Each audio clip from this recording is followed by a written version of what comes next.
Yo guys, and welcome on in. Today I got a very important video to talk about with you guys. I've been getting tons of requests. Car, can you make a video on Roana? Is she worth summoning? You know, in the past I've made videos on top red, green, blue, non-limited units, and Roana's always up there. She's a PvE all-star, trivializes Hell Raid, a lot of other content. And then of course for PvP, very, very strong against units like Seaside Bologna, which just had a banner, so you're going to want one ready if, you know, you plan to play a lot of PvP. And then, of course, she's a monster on arena defense and things like that. Now, we got to talk about real fast, too. Fire Charlotte, no one was really... There's a few people asking, but not nearly as many as Roana. Guys, Fire Charlotte, too.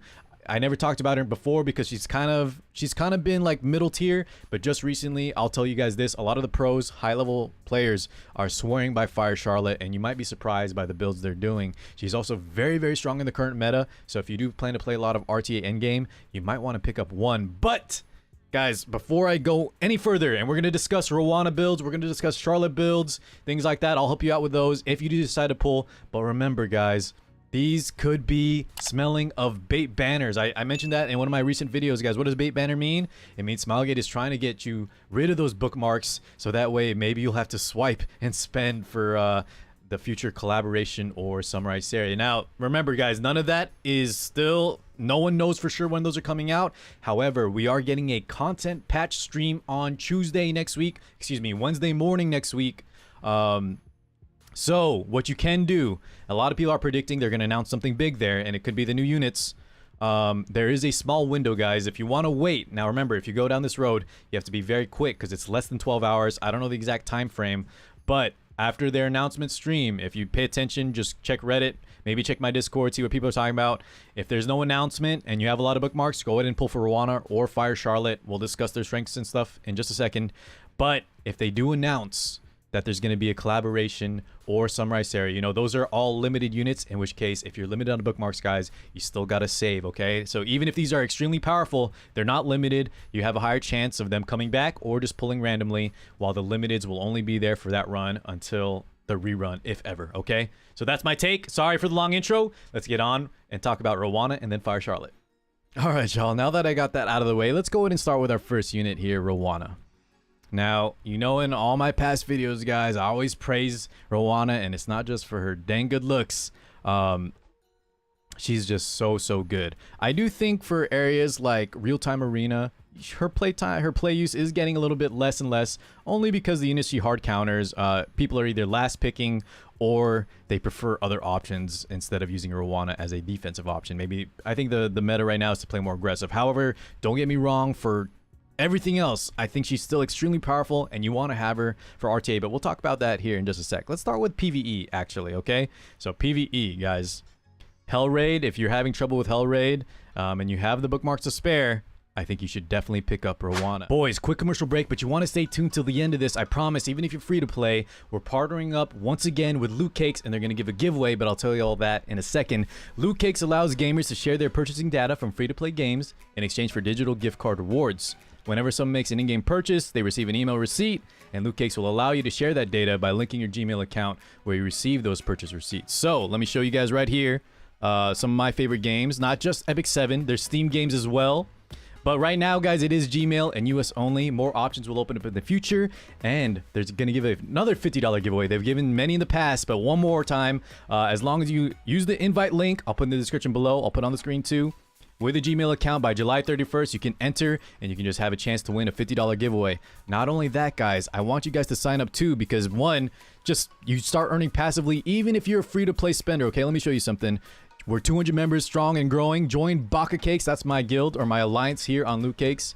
And look for car 6, okay? So even if you don't spend, I spend. We got people in the alliance that spend. And also, if you're a big spender, come join us too, all right? We can all start earning passively together with LOOTCAKES. Redeem those for gift cards. And yeah, it's a win-win, boys. So thank you guys for being so cool with these shout-outs. And let's get on with the video. Not only is she good for almost every single boss, but she's auto-friendly. She can work at level 50.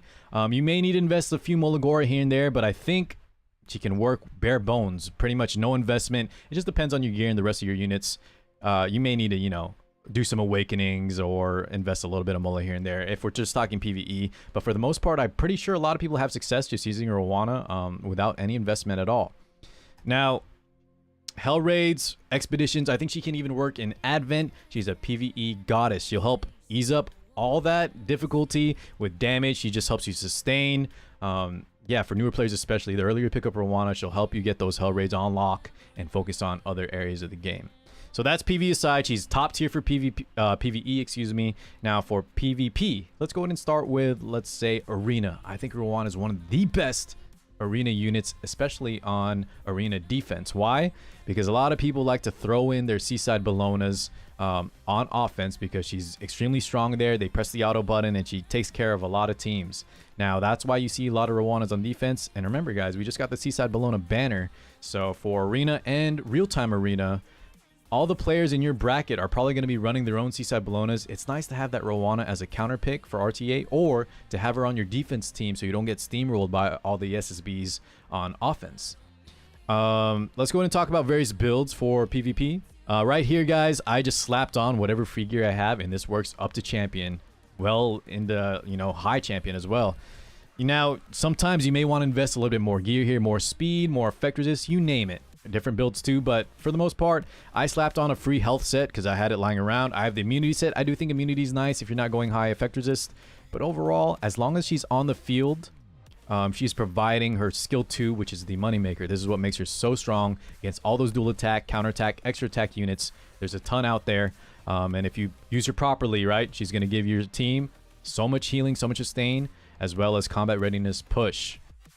Now, if you do want to invest more into her, you may want to pick up the skill 3, -1 turn cooldown. And then if you're on counter build, let's talk about counter build. Maybe you want a little bit extra barrier because, you know, you will be using your skill 1 on counter a lot more.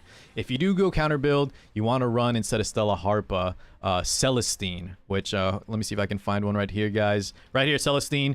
So whenever she skill 1s, which will proc more off of counter, she will do another heal. So that'll help a lot, and that build is very, very strong and annoying, especially on Arena defense. Now, guys, if you want to copy my build and just throw on whatever gear and make her work really well while you focus on other units, let's say you want to keep her low investment, you may need a little bit of skill 2 Molagora, but other than that, try to get a Stella Harpa. This thing is very, very strong, and it's just so powerful. Let's say you're using her against Seaside Bellona. Well, the only way Seaside Bellona is going to win, they have...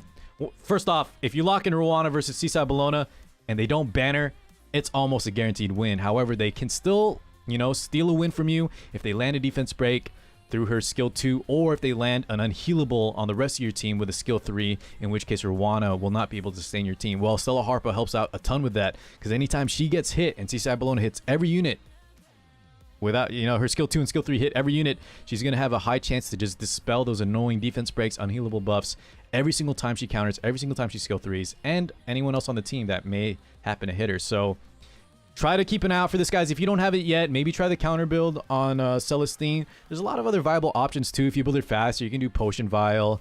You can run Shamadras if you just want to make your whole team a high effect resist.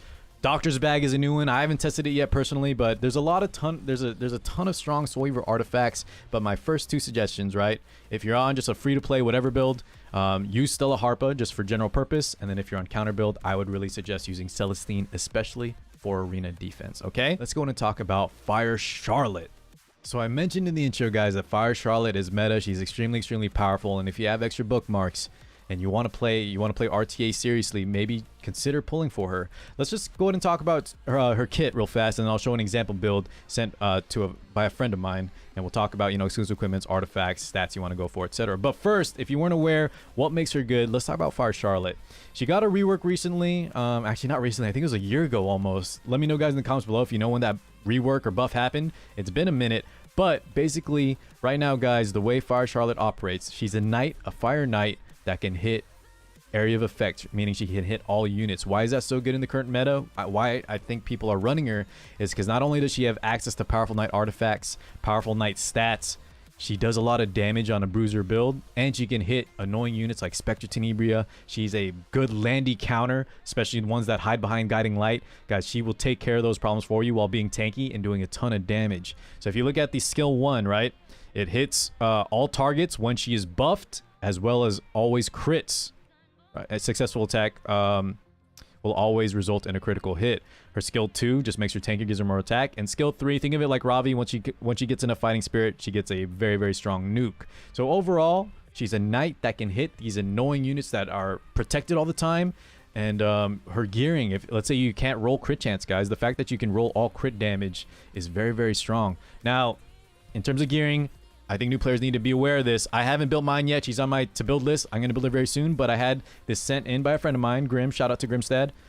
He sent this build, and you guys might be surprised. A lot of the top RTA players are swearing by this build, and they think this is the best build by far, and that is lifesteal, okay? A lot of units are shifting towards there. Spectre Tenebria now, almost everyone is running on lifesteal. Tempest Stern's been on lifesteal for a while. People are now running CSAT Bologna's on lifesteal. Guys, that might be just a meta shift thing for this season or this past season, but it seems like it's here to stay, so start looking a little bit more into Banshee in your near future. You still want to stay in Wyvern, and don't worry, guys, if you only have speed gear, let's talk about the stats right now, okay? So for lifesteal build, we have a lot of attack, good amount of defense health. Guys, all bruisers need some defense and health. You don't need to hit these stats exactly. This isn't the most amazing Charlotte, but it is very high stat allocated. No wasted effectiveness, effect resist, or crit chance. A lot of crit damage. Go for this kind of build. You do want immunity, right? That'll give her the buff, and as well as just immunity being very powerful. He chose Portrait of the Saviors. We'll talk about artifact selection here in a little bit, but I think he told me he would rather go Justice for All or a Holy Sacrifice if he had them maxed. And yeah, let's say you just go for the similar stats like this, guys. A typical bruiser, make her tanky, give her a lot of crit damage. You don't need any crit chance, and then get as much attack as possible. If you're on speed set, try to go for like speed immunity, and then you'll just have more speed, which you can either allocate for more offensive or defensive stats, or just make her faster in general. But this is the trend, guys. They swear by lifesteal. They think it's the best build, and some of them even say the only build for her. All right. So last but not least, those are some example stats. Let's talk about her exclusive equipment. I think most people are running the skill 2, which gives combat readiness. You just get a big boost to health, as well as increased combat readiness when she's hit. Or the skill 3, the debuff when using the... use Dispel 2 debuffs when you use skill 3. I don't think anyone's really using skill 1. It seems pretty weak. Most people are using skill 2. But if you think you like skill 3 with that cleanse for that big S3 hit, for YouTube montages or whatever, go for that, okay? Artifact selection, I kind of mentioned briefly. Holy Sacrifice, I'll just put it on the screen. Holy Sacrifice, Justice for All, I think is the #1.